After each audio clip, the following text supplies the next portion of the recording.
Hello दोस्तों, नमस्कार। एक बार फिर से आपका स्वागत है स्टडी चैनल एजुकेशन वे में। दोस्तों, कैसे हैं आप सभी लोग? आई होप आप सभी लोग बढ़िया होंगे। तो चलिए दोस्तों, शुरुआत करते हैं आज की इस वीडियो की कुछ धमाकेदार प्रश्नों के साथ में। दोस्तों, जैसा कि आप थंबनेल देखकर समझ पा रहे होंगे कि आज की इस वीडियो में मैं आपको बताने वाला हूं बिहार स्पेशल से संबंधित कुछ महत्वपूर्ण प्रश्नों के बारे में। तो दोस्तों, वीडियो को ध्यान से फुल कंसंट्रेशन के साथ में आपको देखना है। शुरुआत से लेकर अंत तक पूरा प्रश्न यहां पर आप अटेंड करिएगा और संभावित जितने भी महत्वपूर्ण फैक्ट इस आज के वीडियो में बन सकेंगे, कोशिश यही करेंगे आप कि उन सभी पॉइंट को जो भी मैं बताता हूं आप नोट करते चलिएगा। ठीक है, चलिए दोस्तों, बढ़ते हैं अपने प्रश्नों की ओर। और इसके पहले आपको एक काम करना है कि जो भी बच्चे बिहार शिक्षक भर्ती में हिस्सा लेने जा रहे हैं, आप सभी भाई बहनों के पास में इस वीडियो को शेयर कर दीजिएगा। और यदि अभी तक आपने भी चैनल को सब्सक्राइब नहीं किया है तो चैनल को सब्सक्राइब कर लें।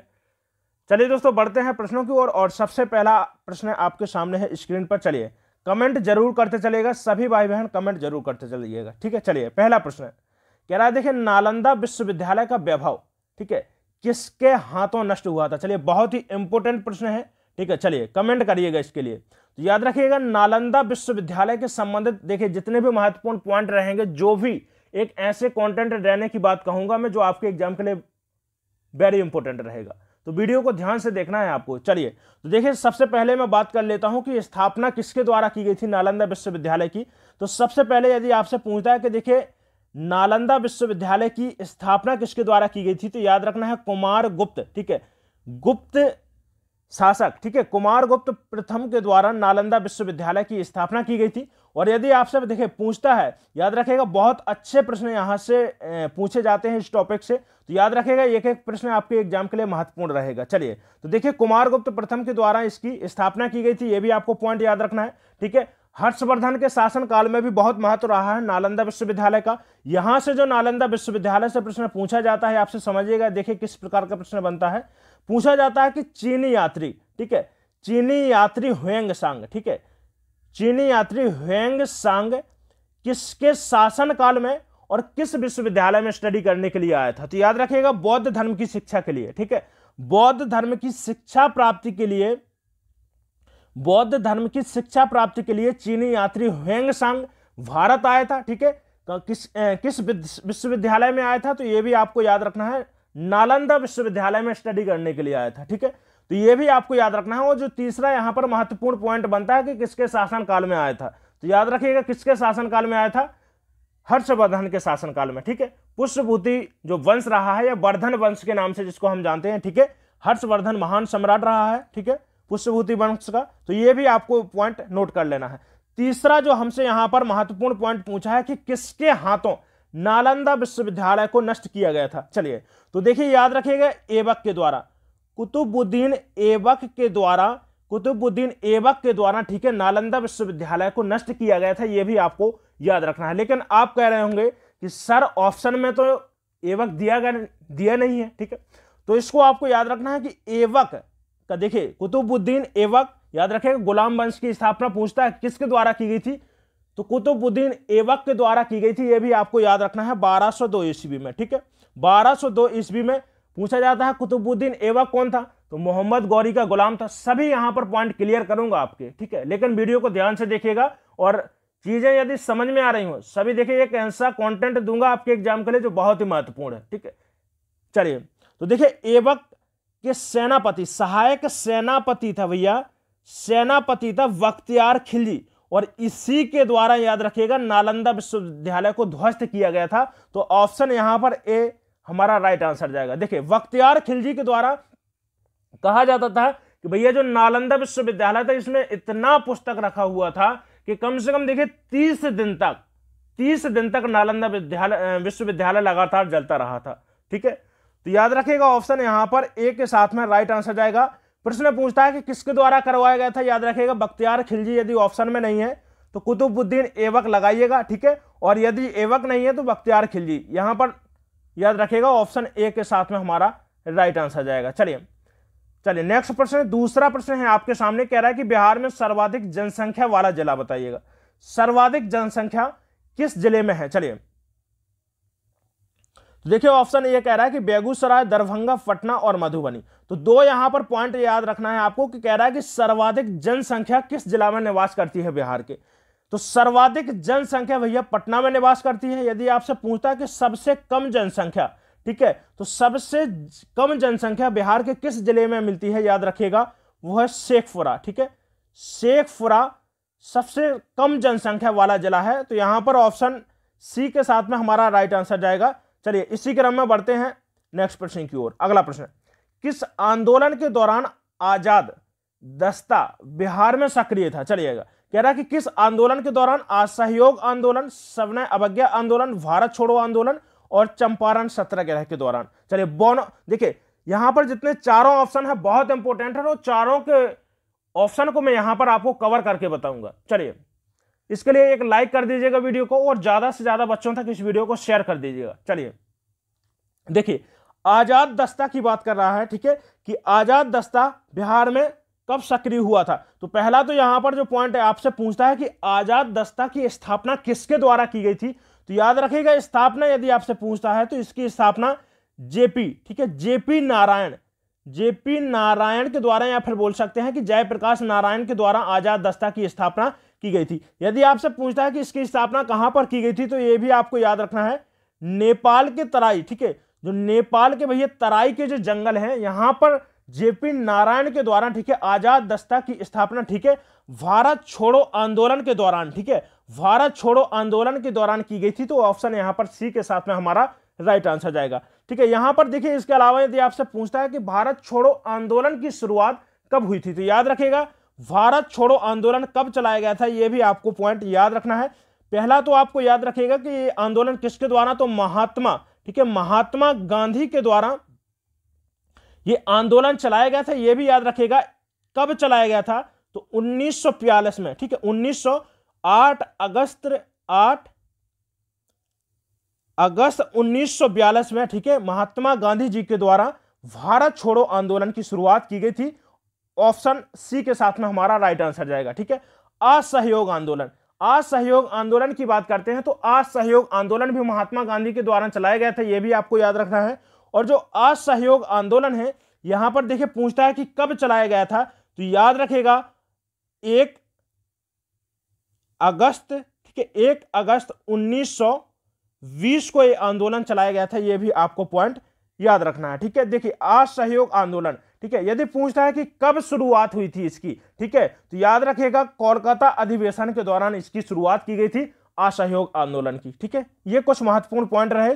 अब चलते हैं, देखिए दूसरा ऑप्शन यहां पर बी ऑप्शन आ रहा है कि सविनय अवज्ञा आंदोलन। सविनय अवज्ञा आंदोलन, देखिए जैसा कि आप नाम से ही समझ पा रहे होंगे कि सविनय, विनय हिंसा की, याद रखिएगा, ठीक है, हिंसा किए बिना, ठीक है, सरकार के जो ब्रिटिश सरकार है उसके रूल्स की अवज्ञा करना ही क्या था भैया, सविनय अवज्ञा आंदोलन था। ठीक है, यदि पूछता है कि कब चलाया गया था, तो याद रखिएगा जो सविनय अवज्ञा आंदोलन है, याद रखिएगा कब चलाया गया था, तो 1930 को, ठीक है, 1930 को महात्मा गांधी के द्वारा चलाया गया था। ठीक है, महात्मा गांधी जी के द्वारा चलाया गया था। ठीक है, इसके अलावा देखिए सविनय अवज्ञा आंदोलन को नमक सत्याग्रह, ठीक है, नमक सत्याग्रह के रूप में भी हम जानते हैं, यह भी आपको याद रखना है। ठीक है, यदि आपसे पूछता है कि देखिए जो सविनय अवज्ञा आंदोलन है इसकी शुरुआत, तो याद रखिएगा दांडी मार्च के दौरान, ठीक है, दांडी मार्च के दौरान महात्मा गांधी के द्वारा सविनय अवज्ञा आंदोलन चलाया गया था। दांडी मार्च से प्रश्न बनता है, पूछा जाता है कि दांडी मार्च की शुरुआत कहां से की गई थी, तो यह भी आपको याद रखना है कि दांडी मार्च की शुरुआत, ठीक है, गुजरात के जो साबरमती आश्रम है यहां से महात्मा गांधी के द्वारा, ठीक है, पैदल पद यात्रा की गई थी। और कहां तक की गई थी, तो याद रखिएगा दांडी मार्च तक, ठीक है, कहां पर की गई थी, गुजरात के दांडी तक की गई थी। ठीक है, यह भी आपको याद रखना है। ठीक है, ये यदि पूछता है कि कब शुरुआत की गई थी, तो 12 मार्च 1930 से इसकी शुरुआत की गई थी। और 6 अप्रैल के गुजरात के दांडी में, 6 अप्रैल 1930 को गुजरात के दांडी में, ठीक है, महात्मा गांधी के द्वारा नमक बना करके, ठीक है, नमक बना करके क्या है, सविनय अवज्ञा आंदोलन की यहां पर शुरुआत की थी। तो ऑप्शन यहां पर हमारा सी सही आंसर होगा, यह भी आपको पॉइंट याद रखना है। चंपारण सत्याग्रह की बात है तो याद रखिएगा ये महात्मा गांधी का पहला सत्याग्रह था भारत में। ठीक है, यदि आपसे प्रश्न पूछता है कि महात्मा गांधी के द्वारा पहला सत्याग्रह कब किया गया था, तो ये भी आपको याद रखना है कब किया गया था और कहां पर किया गया था। तो पहले सत्याग्रह कहां पर किया गया था, याद रखिएगा 1906 में दक्षिण अफ्रीका में। लेकिन भारत की यदि आपसे बात पूछता है तो भारत में पहला जो सत्याग्रह किया गया था चंपारण में किया गया था, 1917 में किया गया था। यह भी आपको याद रख लेना है। चलिए, सभी पॉइंट यहां पर देखिए, एग्जाम आपका सरल नहीं है, यह भी आपको याद रखना है। काफी अच्छा स्तर रखा जाता है आपके बीपीएससी एग्जाम में। तो मैं कोशिश यही करूंगा कि ज्यादा से ज्यादा आपको गहराई में लेकर जाऊं, ताकि ऐसा पॉइंट ना रहे, ऐसा प्रश्न ना बने आपके एग्जाम में कि आप गलत कर सकें। ठीक है, चलिए नेक्स्ट प्रश्न है आपके सामने। कह रहा है कि निम्नलिखित में से कौन सा सबसे व्यापक रूप से उगाया जाने वाला फल है। सबसे व्यापक स्तर पर किस फल की खेती की जाती है, तो याद रखेगा चौथा यहां से हमसे पूछ रहा है, तो याद रखेगा अमरूद। ठीक है, अमरूद, ठीक है, उत्पादन में याद रखेगा चौथा स्तर है किसका, अमरूद का, भारत में। तो ऑप्शन यहां पर डी राइट आंसर जाएगा। यदि आपसे पूछता है कि बिहार का स्थान कौन सा आता है, तो बिहार अमरूद उत्पादन के मामले में तीसरा स्थान प्राप्त है सबसे ज्यादा। ठीक है, अमरूद का उत्पादन, अमरूद फल का उत्पादन किसके द्वारा किया जाता है, गुआवा का उत्पादन, तो याद रखेगा उत्तर प्रदेश के द्वारा किया जाता है और उत्तर प्रदेश का प्रथम स्थान आता है। ठीक है, इसके अलावा यदि पूछता है कि उत्तर प्रदेश में कहां से भैया होता है, कहां पर सबसे ज्यादा होता है, तो इलाहाबाद, याद रखेगा इलाहाबाद का अमरूद अपनी एक पहचान बनाए हुए है। ठीक है, याद रखेगा। तो यहां पर जो हमारा सही आंसर जाएगा ऑप्शन डी के साथ में राइट आंसर जाएगा। चलिए नेक्स्ट प्रश्न की ओर ले चलूंगा मैं आपको। चलिए अगला प्रश्न है आपके सामने, कमेंट करिएगा इस प्रश्न का आंसर क्या जाएगा। चलिए देखिए, कह रहा है कि बिहार के किस जिले को सिल्क सिटी के नाम से जाना जाता है। सिल्क सिटी के नाम से किस सिटी को जाना जाता है, तो देखिए ऑप्शन यहां पर बी राइट आंसर हो जाएगा। देखिए भागलपुर, जो भागलपुर जिला है इसको भारत का रेशम शहर, ठीक है, भारत का रेशम शहर के नाम से जानते हैं, भारत का रेशम शहर या सिल्क सिटी के नाम से जानते हैं, यह भी आपको याद रखना है। ठीक है, शहर, ठीक है। देखिए भागलपुर की बात करते हैं तो भागलपुर भैया जो है बिहार का, इसको भी आपको याद रखना है। तो शेर रेशम का आपसे पूछ सकता है कि किस प्रकार की रेशम का उत्पादन करता है, तो शेर या फिर कहीं कहीं पर टसर रेशम, ठीक है, टसर रेशम का नाम लिखा हुआ मिलेगा, एक ही है, कोई तुषेर पड़ता है, कोई टसर पड़ता है। ठीक है, तो तुषेर रेशम का उत्पादन कहां पर किया जाता है, भागलपुर में। एक देखिए भागलपुर में इसका उत्पादन किया जाता है, जो अपनी विश्व में पहचान रखता है। ठीक है, चलिए तो देखिए इसीलिए इसको क्या है, भारत का रेशम शहर के नाम से जानते हैं। ठीक है, यदि आपसे देखिए इसका, यदि आपसे पूछता है कि पूर्व में इसका नाम क्या था, जो भागलपुर शहर है इसका पूर्व में नाम क्या था, याद रखिएगा प्राचीन समय में इसका नाम क्या था, तो याद रखिएगा चंपानगरी। ठीक है, चंपानगरी के नाम से जानते थे हम किसको भैया, भागलपुर शहर को जाना जाता था, ये याद रखेगा। यदि आपसे पूछता है कि जनसंख्या की दृष्टि से कौन सा स्थान रखता है, तो ये भी आपको याद रखना है कि भागलपुर जनसंख्या की दृष्टि से तीसरा, ठीक है, बिहार का तीसरा सबसे बड़ा राज्य है, ये भी आपको याद रखना है। ठीक है, चलिए इसके बाद अगले प्रश्न की ओर ले चलता हूं मैं आपको। चलिए नेक्स्ट प्रश्न कह रहा है कि बिहार राज्य के उत्तर पश्चिमी भागों में कौन सी भू आकृतियां हैं। चलिए उत्तर पश्चिमी भाग की बात कर रहा है, उत्तर पश्चिमी भाग की बात कर रहा है, तो ऑप्शन यहां पर ए के साथ में हमारा राइट आंसर जाएगा सोमेश्वर पहाड़ी श्रृंखला। यदि पूछता है कि कहां पर, याद रखिएगा किस हिमालय का भाग है, तो यह भी आपको याद रखना है कि जो आपका हिमालय का सबसे निचला भाग है, ठीक है, जिसको हम क्या बोलते हैं, शिवालिक हिमालय से नाम से जानते हैं, शिवालिक हिमालय। ठीक है, जो सोमेश्वर पहाड़ी श्रृंखला है वो किसका भाग है, शिवालिक हिमालय का भाग है, यह भी आपको याद रखना है। जो चंपारण है, ठीक है, यदि आपसे पूछा कि सोमेश्वर पहाड़ी श्रृंखला किस जिले में मिलती है, तो यह भी याद रखना है जो पश्चिमी चंपारण है, ठीक है, चंपारण जिला है, यहां पर आपको ये सोमेश्वर पहाड़ी श्रृंखला देखने को मिल जाएगी। चलिए नेक्स्ट प्रश्न, कर्णम मल्लेश्वरी। चलिए नेक्स्ट प्रश्न कह रहा है कि कर्णम मल्लेश्वरी निम्नलिखित में से किस खेल से संबंधित है। ठीक है, चलिए कमेंट करिएगा इसके लिए। देखिए कर्णम मल्लेश्वरी तो देखिए किससे संबंधित है, भारोत्तोलन, ऑप्शन बी के साथ में राइट आंसर जाएगा। ठीक है, कर्णम मल्लेश्वरी की बात करते हैं तो देखिए ओलंपिक में यहां से बहुत अच्छा प्रश्न बनता है, पूछा जाता है कि ओलंपिक में, ठीक है, ओलंपिक में पदक जीतने वाली, ठीक है, पदक जीतने वाली पहली महिला, याद रखिएगा पहली महिला, ठीक है, कौन है? तो याद रखिएगा ओलंपिक में पदक जीतने वाली प्रथम महिला कौन है? कर्णम मल्लेश्वरी है, यह भी आपको याद रखना है, ठीक है। यदि आपसे पूछता है कि कब जीता था, तो याद रखिएगा सन 2000 में, ठीक है, सिडनी ओलंपिक में, ठीक है। कौन सा पदक? कांस्य पदक, ठीक है, कांस्य पदक जीता था, यह भी आप याद रखिएगा, ठीक है। प्रश्न पूछा जाता है, देखिए इनका एक उपनाम के नाम से भी हम जानते हैं, the iron lady, the iron lady के नाम से किसको जाना जाता है? तो यह भी आपको याद रखना है, कर्णम मल्लेश्वरी को जाना जाता है, ठीक है। चलिए देखिए, इसके अलावा यदि आपसे प्रश्न पूछता है एग्जाम में कि भारतीय ओलंपिक संघ की प्रथम महिला अध्यक्ष कौन रही हैं, तो याद रखिएगा पीटी ऊषा, पीटी ऊषा, जिनको हम उड़न परी के नाम से भी जानते हैं, उड़न परी के नाम से जानते हैं, यह भी आपको पॉइंट याद रखना है।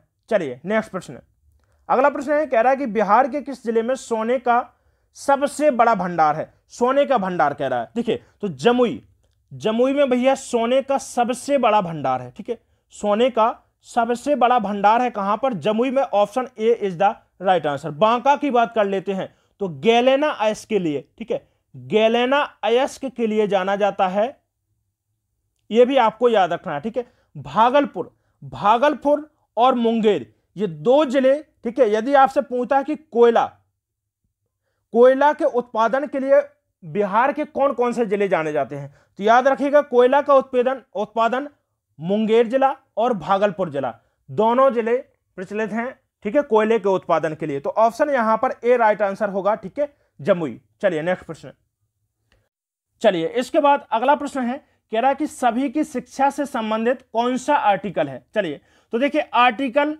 45, आर्टिकल 45, ठीक है। लेकिन देखिए सन 2002 में, सन 2002 में 86वां संशोधन हुआ संविधान में, ठीक है, 86वां संशोधन हुआ और अनुच्छेद 21A के अंतर्गत, याद रखिएगा अनुच्छेद ए के अंतर्गत 6 से 14 वर्ष के बच्चों के लिए, 6 से 14 वर्ष के बच्चों के लिए, ठीक है, निःशुल्क, और याद रखिएगा निःशुल्क शिक्षा का प्रावधान किया गया, ठीक है। तो याद रखिएगा वर्तमान में यदि पूछता है तो अनुच्छेद 21 से, और पहले किससे संबंधित था भैया? अनुच्छेद 45 से। लेकिन देखिए ऑप्शन में अनुच्छेद 21A नहीं है, तो ऑप्शन यहां पर हमारा अनुच्छेद 45 जाएगा, ठीक है। अब यहां पर प्रश्न बनता है कि जो अनुच्छेद 45 है ये किससे संबंधित है अभी वर्तमान में? तो याद रखिएगा जन्म से लेकर 6 वर्ष तक के बच्चों के, ठीक है, जन्म से लेकर 6 वर्ष तक के बच्चों की शिक्षा से संबंधित है अनुच्छेद 45, ठीक है। चलिए नेक्स्ट प्रश्न,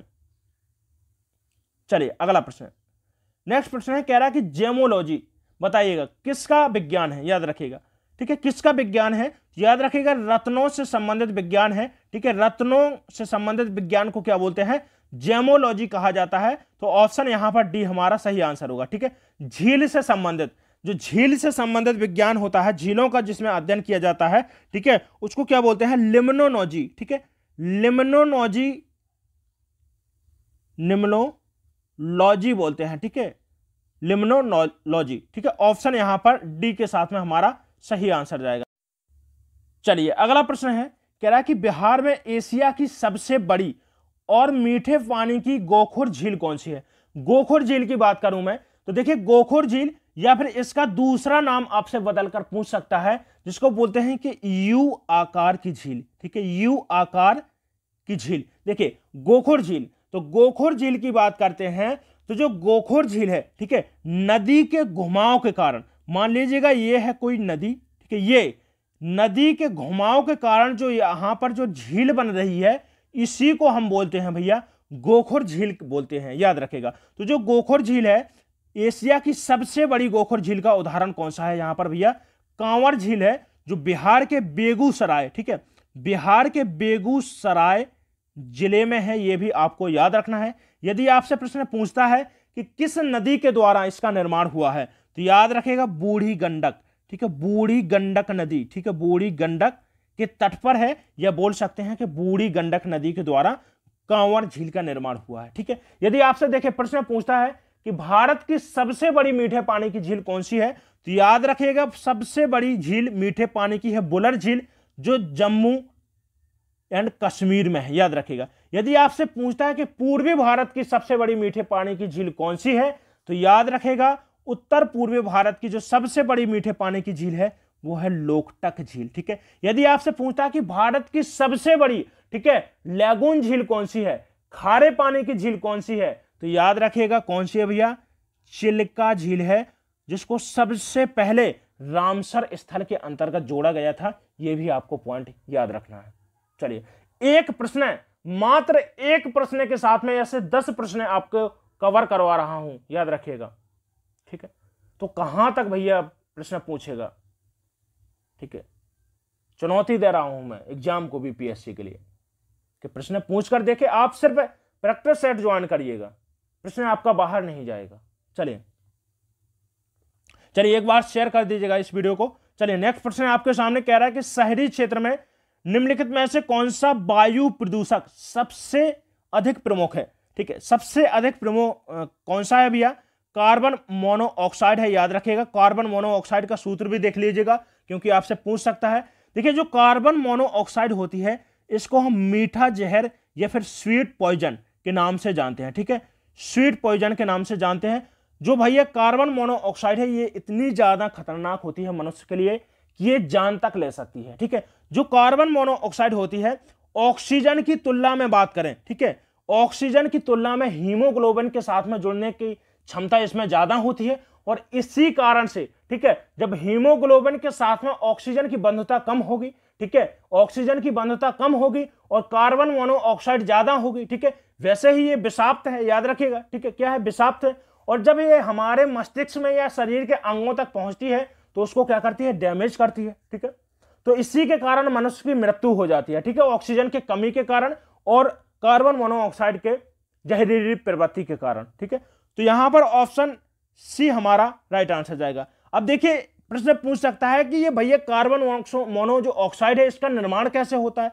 तो इसके निर्माण की बात करते हैं तो जीवाश्म ईंधन के, ठीक है, अपूर्ण दहन के कारण बनती है। यह भी प्रश्न आपसे पूछ सकता है, क्योंकि देखिए 5 ऑप्शन कवर करवाता है आपसे। 5 ऑप्शन आपके प्रश्न में आते हैं और 5 ऑप्शन में 2 ऑप्शन ऐसे होते हैं जो सबसे ज्यादा खतरनाक होते हैं आपके। जो आपका चौथा ऑप्शन होता है, वो 5वां ऑप्शन कह रहा है कि उपयुक्त में से कोई नहीं और उपयुक्त में से सभी। तो इसी में बच्चा सबसे ज्यादा कंफ्यूज होता है। तो सभी जितने भी देखिए महत्वपूर्ण पॉइंट बन सकते हैं, मैं कोशिश यही कर रहा हूं कि कवर करूं ज्यादा से ज्यादा, ठीक है। तो याद रखिएगा, प्रश्न पूछ सकता है, आपको ऑप्शन दे सकता है ये, ठीक है, कि किसके कारण होता है इसका निर्माण। तो याद रखिएगा, जीवाश्म ईंधन के अपूर्ण दहन के कारण होता है। मीठा, ठीक है, स्वीट पॉइजन बोला जाता है। हीमोग्लोबिन की अपेक्षा बंधुता अधिक होती है, सॉरी, ऑक्सीजन की अपेक्षा, ठीक है, हीमोग्लोबिन से बंधुता अधिक होती है, ठीक है। यह भी आपको पॉइंट याद रख लेना है। चलिए नेक्स्ट प्रश्न। चलिए इसके बाद बढ़ते हैं अगले प्रश्न की ओर। वो कह रहा है कि बिहार में पहला कांग्रेस का अधिवेशन या सत्र कहां पर आयोजित किया गया था। चलिए, तो ऑप्शन ए के साथ में राइट आंसर जाएगा, ठीक है, पटना अधिवेशन, या बोल सकते हैं कि बांकीपुर, ठीक है। कहां पर किया गया था, पटना के बांकीपुर में किया गया था। देखिए, जो पटना अधिवेशन हुआ था 1912 में हुआ था। अध्यक्ष इसके कौन रहे, तो यह भी आपको याद रखना है कि जो बांकीपुर अधिवेशन है, पहला कांग्रेस का अधिवेशन था बिहार के में, याद रखिएगा। और ये आपसे पूछ सकता है कि कौन सा अधिवेशन था, तो याद रखना है आपको कि 27वां अधिवेशन था। डायरेक्ट आपसे प्रश्न पूछा जा सकता है कि देखिए कांग्रेस का 27वां अधिवेशन कहां पर आयोजित किया गया था, तो याद रखिएगा पटना बांकीपुर में, ठीक है। अध्यक्ष की बात करते हैं तो इसके अध्यक्ष कौन रहे हैं, इसके अध्यक्ष थे RN माधोलकर, ठीक है, RN माधोलकर, ठीक है। यह भी आप याद रखिएगा। देखिए, अब इसमें खास बात क्या रही है, खास बात थी कि पंडित जवाहरलाल नेहरू, ठीक है, पंडित जवाहरलाल नेहरू ने सर्वप्रथम पूछा जाता है कि किस अधिवेशन में भाग लिया था, तो याद रखिएगा जो पटना अधिवेशन था इसमें भाग लिया था। बहुत अच्छा प्रश्न यहां से बन सकता है, याद रखिएगा, ठीक है। चलिए, गया अधिवेशन, देखिए 1912 और गया अधिवेशन की बात करते हैं तो सीधा 10 वर्ष के बाद में देखिए 1922 आपको याद रखना है कहां पर किया गया, गया, बिहार के गया जिले में इसको आयोजित किया गया था।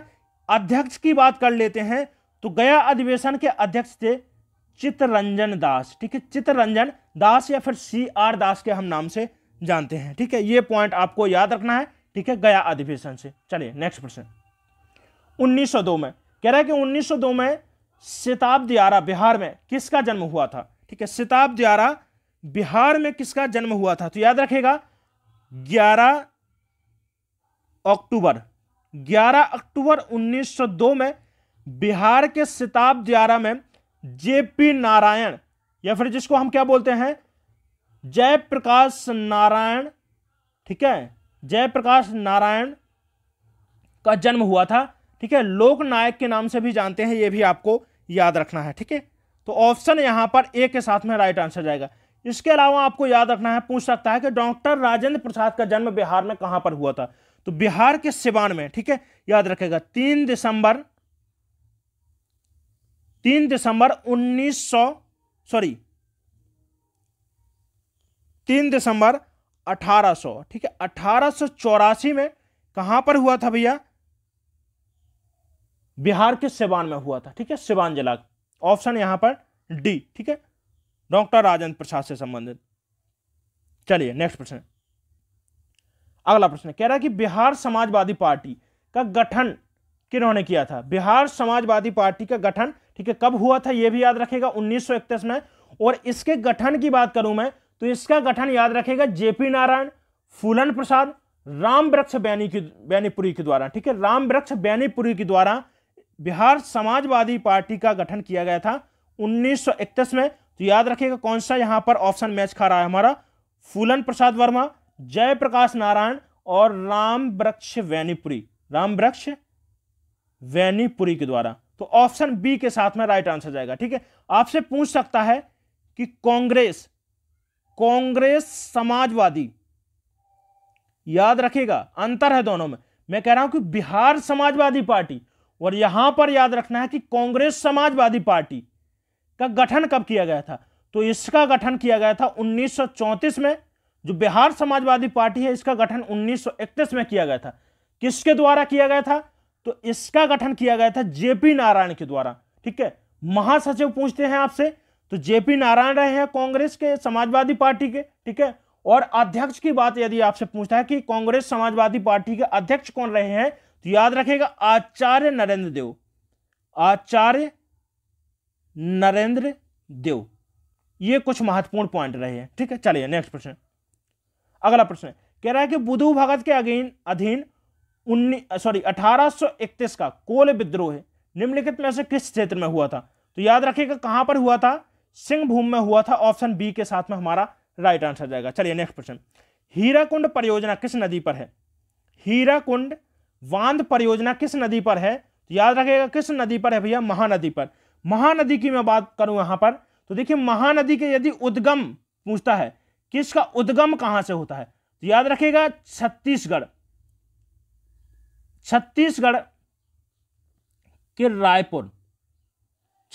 के रायपुर में देखिए एक पर्वत श्रृंखला है, याद रखिएगा पर्वत श्रेणी है जिसको हम जानते हैं सिहावा के नाम से। सिहावा, जो सिहावा पर्वत श्रेणी है इसी से उद्गम होता है महानदी का, ठीक है। और ठीक है, इसके अलावा देखिए कहां पर होता है, सिहावा में, और जाकर बंगाल की खाड़ी में अंत होता है, बंगाल की खाड़ी में, ठीक है, याद रखिएगा। तो ऑप्शन बी यहां पर हमारा सही आंसर रहेगा। देखिए जो हीराकुंड बांध परियोजना है ये कहां पर है, महानदी पर है। पूछता है कि कहां पर है भैया महानदी में, तो याद रखिएगा संबलपुर, ठीक है, उड़ीसा के संबलपुर जिला में है, यह भी आपको याद रखना है, ठीक है। प्रश्न आपसे पूछ सकता है, याद रखिएगा यह भी एक महत्वपूर्ण प्रश्न बन सकता है कि जो संबलपुर जिला है, पूछ सकता है प्रश्न कि महानदी उड़ीसा में किस जिले से होकर प्रवेश करती है, ठीक है, छत्तीसगढ़ में, ठीक है। उद्गम कहां पर होता है, छत्तीसगढ़ के रायपुर में, ठीक है, रायपुर से निकलती है, उड़ीसा के संबलपुर से ही प्रवेश करती है, ठीक है, जहां पर बनाया गया है हीराकुंड बांध। और जो हीराकुंड बांध है ये भारत का सबसे लंबा बांध है, यह भी आपको नोट करना है, ठीक है। भारत का सबसे लंबा बांध कौन सा है, हीराकुंड बांध है। कहां पर है पूछता है, तो याद रखिएगा उड़ीसा के संबलपुर जिला में है। महानदी कहां पर प्रवेश करती है उड़ीसा में, कहां से प्रवेश करती है, तो संबलपुर जिला से होकर प्रवेश करती है, ये कुछ महत्वपूर्ण पॉइंट रहे हैं। ठीक है, प्रश्न आपसे यदि पूछता है कि याद रखेगा छत्तीसगढ़ की गंगा किस नदी को कहा जाता है, तो छत्तीसगढ़ की गंगा कहा जाता है महानदी को ही कहा जाता है, ये भी आप याद रखिएगा। चलिए नेक्स्ट प्रश्न देखिए, महानदी को उड़ीसा का शोक भी बोला जाता है, ये भी आपको याद रखना है। ठीक है, चलिए अगला प्रश्न है, कह रहा है कि निम्नलिखित में से किस जिले में बिहार का एकमात्र राष्ट्रीय उद्यान है। ठीक है, तो राष्ट्रीय उद्यान की बात करिए तो राष्ट्रीय उद्यान कितने हैं भैया, केवल एक है बिहार में। ठीक है, और यदि आपसे पूछता है कि वन्य जीव अभयारण्य, ठीक है, वन्य जीव अभयारण्य कितने हैं बिहार में, तो ये भी आपको याद रखना है, प्रश्न आपसे पूछा जा सकता है। तो देखिए कितने हैं, 12 हैं। ठीक है, 12 वन्य जीव अभयारण्य है, एक मात्र राष्ट्रीय उद्यान है जो टाइगर रिजर्व भी है। ठीक है, बाघ संरक्षण केंद्र भी है। ठीक है, इसको भी आपको याद रखना है। तो कह रहा है कि किस जिले में है, तो याद रखिएगा ऑप्शन यहां पर सी के साथ में हमारा राइट आंसर जाएगा, पश्चिम चंपारण में है, ऑप्शन सी यहां पर राइट आंसर जाएगा। चलिए नालंदा की बात करते हैं, तो देखिए पंत वन्य प्राणी अभयारण्य, प्राणी अभयारण्य कहां पर है, तो याद रखिएगा कहां पर है भैया, नालंदा जिला में है। ठीक है, भागलपुर जिला, भागलपुर से पूछ सकता है आपसे कि विक्रमशिला गंगा डॉल्फिन अभयारण्य, विक्रमशिला गंगा डॉल्फिन अभयारण्य कहां पर है, तो भागलपुर जिला में है, जिसको हम सिल्क सिटी के नाम से जानते हैं, अभी बताया है मैंने। ठीक है, तो यहां पर ऑप्शन सी के साथ में हमारा राइट आंसर जाएगा। चलिए नेक्स्ट प्रश्न, कह रहा है कि बिहार से भारत की संविधान सभा का सदस्य कौन नहीं था, कौन नहीं था। थोड़ा सा देखिए यहां पर ऑप्शन, यहां पर मिस्टेक हो रहा है हमारा, यहां पर एक मैं ई ऑप्शन भी करता हूं। ठीक है, ई कि उपर्युक्त में से सभी, ठीक है, या फिर उपर्युक्त सभी। तो देखिए एन सिन्हा, राजेंद्र प्रसाद भी, देखिए राजेंद्र प्रसाद आप समझ रहे होंगे कि जो संविधान सभा है कि स्थायी अध्यक्ष किसको बनाया गया था, राजेंद्र प्रसाद को बनाया गया था। ठीक है, जगजीवन राम भी थे और श्याम नंदन प्रसाद मिश्र भी थे। तो इसका ऑप्शन डी यहां पर सही आंसर जाएगा, आप नोट कर लीजिएगा। ठीक है, यह प्रश्न बहुत अच्छा है, प्रश्न पूछा जा सकता है। चलिए नेक्स्ट प्रश्न, बिहार का अधिकांश क्षेत्र कह रहा है कि इसके अंतर्गत आता है, बताइएगा किसके अंतर्गत आता है। तो देखिए जलोढ़ मृदा, ठीक है, जलोढ़ मृदा सबसे ज्यादा क्षेत्रफल पर कौन सी मृदा मिलती है भैया बिहार में, तो याद रखिएगा कौन सी है, जलोढ़ मृदा है। याद रखिएगा जलोढ़ मृदा दो भागों में बांटी गई है इसको। ठीक है, एक तो जो पुरानी मृदा है, पुरानी जो जलोढ़ है, ठीक है, पुरानी जलोढ़ और नई जलोढ़ दोनों से बहुत अच्छे प्रश्न बन चुके हैं। ठीक है, और प्रश्न पूछे भी जाते हैं। तो पुरानी जो जलोढ़ है इसको हम बोलते हैं बांगर, बांगर के नाम से जानते हैं, और जो नई जलोढ़ है इसको बोलते हैं खादर। याद रखिएगा। ठीक है, प्रश्न ये पूछा गया है, याद रखिएगा, पूछा गया था कि पुरानी जो जलोढ़ है उसको क्या बोला जाता है। ठीक है, बांगर, याद रखिएगा इसको। ठीक है, नेक्स्ट प्रश्न, अगला प्रश्न, सत्यमेव जयते किस उपनिषद से लिया गया है। चलिए तो देखिए ऑप्शन बी के साथ में राइट आंसर जाएगा। ठीक है, मुंडकोपनिषद, जो मुंडकोपनिषद है याद रखिएगा। ठीक है, ये अथर्ववेद का उपनिषद है, ये भी आपको याद रखना है। ऑप्शन बी यहां पर हमारा राइट आंसर जाएगा। ठीक है, भारत का पूछ सकता है आपसे कि भारत का आदर्श वाक्य सत्यमेव जयते कहां से लिया गया है, किस उपनिषद से लिया गया है, तो याद रखिएगा मुंडकोपनिषद से लिया गया है। ठीक है, ये भी आपको याद रखना है। पूछ सकता है कि सबसे प्राचीन उपनिषद कौन सा है, तो सबसे प्राचीन उपनिषद है छांदोग। ठीक है, छांदोग उपनिषद है, ये भी आप याद रखिएगा। ठीक है, पूछ सकता है कि सबसे छोटा उपनिषद कौन सा है, तो सबसे छोटा उपनिषद है मांडूक्य उपनिषद। ठीक है, जो अथर्ववेद का ही है, याद रखिएगा, जो मांडूक्य उपनिषद है ये अथर्ववेद का ही उपनिषद है। ठीक है, चलिए छांदोग उपनिषद ये है आपका सामवेद का उपनिषद है। ठीक है, चलिए नेक्स्ट प्रश्न, चलिए इसके बाद अगला प्रश्न है, कह रहा है कि गांधी जी को चंपारण किसने आमंत्रित किया था। तो चलिए देखिए बहुत अच्छा प्रश्न है, ये पूछा गया प्रश्न है। ठीक है, बीपीएससी में देखिए यहां से प्रश्न बन सकता है, याद रखिएगा। ठीक है, तो इसकी शुरुआत बात करूं मैं कि इसकी शुरुआत कहां से होती है, तो लखनऊ अधिवेशन, जो 1916 का कांग्रेस का लखनऊ अधिवेशन हुआ, इसमें गांधी जी भाग लेते हैं। ठीक है, और यहीं पर मिलन होता है किससे, राजकुमार शुक्ला से। राजकुमार शुक्ला गांधी जी को सारी प्रॉब्लम बताते हैं जो चंपारण में जो 3 कठिया, ठीक है, जो कर पद्धति थी, ठीक है, इसी के विरोध में फिर गांधी जी के द्वारा चंपारण सत्याग्रह चला जाता है। ठीक है, तो ऑप्शन यहां पर बी सही आंसर जाएगा। ठीक है, जो राजकुमार शुक्ला थे इन्हीं के द्वारा गांधी जी को आमंत्रित किया जाता है। ठीक है, जो 3 कठिया कर पद्धति थी इसी के, ठीक है, विरोध में क्या है, गांधी जी के द्वारा, ठीक है, चंपारण सत्याग्रह चलाया जाता है। चलिए देखिए, अब चंपारण की बात करें हैं हमने, तो चंपारण से जो आपसे बहुत ही महत्वपूर्ण यहां से प्रश्न पूछा जा सकता है कि इसका विरोध किसने किया था। जो चंपारण सत्याग्रह किया गया था, गांधी जी के द्वारा चलाया गया था, इसका विरोध किसके द्वारा किया गया था, तो याद रखिएगा एन.जी. रंगा के द्वारा, एन.जी. रंगा के द्वारा। ठीक है, जो चंपारण सत्याग्रह है इसका विरोध किया गया था, यह भी आपको याद रखना है। ठीक है,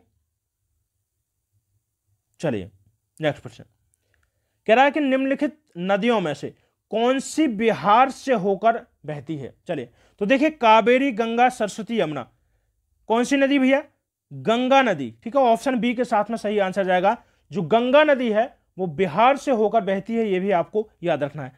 भारत की, ठीक है, गंगा नदी है भारत की सबसे लंबी नदी है, यह भी आप जानते होंगे। कुल प्रवाह स्तर की बात करें, ठीक है, कुल प्रवाह क्षेत्र की बात करें तो कितना है, 2525 किलोमीटर है। ठीक है, ठीक है, कितना है, 2525 किलोमीटर है गंगा का, याद रखें। लेकिन बिहार की बात करते हैं तो देखिए, बिहार में जो इसका क्षेत्र आता है, कितना प्रवाह स्थल, 445 किलोमीटर आता है। ठीक है, इसके अलावा आपसे पूछ सकता है कि बिहार में जो गंगा नदी है वो किस जिले से होकर प्रवेश करती है, तो गंगा नदी बक्सर जिले से, ठीक है, बिहार के बक्सर जिले से होकर गंगा नदी बिहार में प्रवेश करती है। ठीक है, और जो याद रखिएगा, आपसे प्रश्न पूछ सकता है कि कुल कितने जिले, ठीक है, कि कुल कितने जिले, बिहार के कुल कितने जिले जो गंगा नदी है इसके किनारे पर है, तो याद रखिएगा 12 जिले हैं। ठीक है, 12 जिले हैं। चलिए अगला प्रश्न, नेक्स्ट प्रश्न कह रहा है कि निम्नलिखित में ऐसे कौन सा पतन या बोल सकते हैं कि बंदरगाह, ठीक है, गुप्त काल के दौरान उत्तर भारतीय व्यापार के लिए, एक मिनट रुकिए, बहुत लंबा प्रश्न है। निम्नलिखित में से कौन सा बंदरगाह गुप्त काल के दौरान उत्तर भारतीय व्यापार के लिए उपयोग में था। ठीक है, कौन सा था भैया, ताम्रलिप्ति। ठीक है, ऑप्शन यहां पर बी सही आंसर जाएगा। चलिए दोस्तों, देखिए सभी प्रश्न कंप्लीट किए हैं और सिर्फ आपको याद रखिएगा पूरा कंसेप्ट क्लियर कराते हुए मैंने आपको ये प्रश्न कराए हैं। जितने भी संभावित प्रश्न आपसे एग्जाम में पूछे जा सकते हैं, जो भी महत्वपूर्ण पॉइंट बन सकते हैं, कोशिश यही मैंने की है कि ताकि एक भी ऐसा पॉइंट ना रहे कि आप से एग्जाम में गलत हो सके। ठीक है, तो इसके लिए आपको भी मेरा एक काम करना पड़ेगा कि यदि आपको वीडियो अच्छा लगा हो तो एक लाइक जरूर करें। ठीक है, और वीडियो को जितना ज्यादा से ज्यादा हो सके इस वीडियो को आप शेयर कर दीजिएगा। ठीक है, और यदि अभी आपने भी चैनल को सब्सक्राइब नहीं किया है तो चैनल को सब्सक्राइब करें, साथ में बेल आइकन को प्रेस कर दीजिएगा। ठीक है, चलिए मिलते हैं इसके बाद में अगले वीडियो में। धन्यवाद।